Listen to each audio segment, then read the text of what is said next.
ભારત સરકારના નવા નિયમ મુજબ જે વિસ્તારોમાં પીએનજી ગેસની સુવિધા છે ત્યાં લોકોએ 3 મહિનામાં પીએનજી કનેક્શન લેવું પડશે, નહીતર એલપીજી સપ્લાય બંધ થઈ શકે છે. આ પછી નવા કનેક્શન ઝડપથી લેવામાં આવી રહ્યા છે. આનો ફાયદો ઉઠાવીને સાયબર ઠગ લોકોને નિશાન બનાવી રહ્યા છે. આઈજીએલ એટલે કે ઇન્દ્રપ્રસ્થ ગેસ લિમિટેડના ચાહકો સાથે આવા કિસ્સાઓ સામે આવ્યા છે.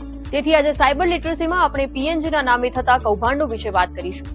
જાણીશું કે ઠગ તેને કેવી રીતે અંજામ આપે છે અને જો તમે તેનો શિકાર બનો તો શું કરવું. સૌથી પહેલા જાણીએ કે ઠગ આ સ્કેમને કેવી રીતે અંજામ આપી રહ્યા છે.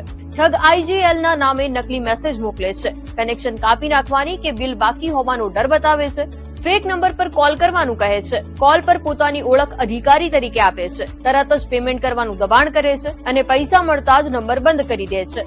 આ શહેરો અને વિસ્તારોમાં સ્કેમ વધુ થઈ રહ્યો છે. દિલ્હી, નોઈડા અને ગ્રેટર નોઈડા, જીયાબાદ, ગુરુગ્રામ, ફરીદાબાદ. હવે જાણીએ પીએનજી સ્કેમ સાથે જોડાયેલી કેટલીક સામાન્ય ભૂલો જે લોકો કરે છે. ડર અને ઉતાવળમાં નિર્ણય લેવો, અજાણ્યા કોલ અને મેસેજ પર વિશ્વાસ કરવો, ઓટીપી અને યુપીઆઈ પિન શેર કરવા,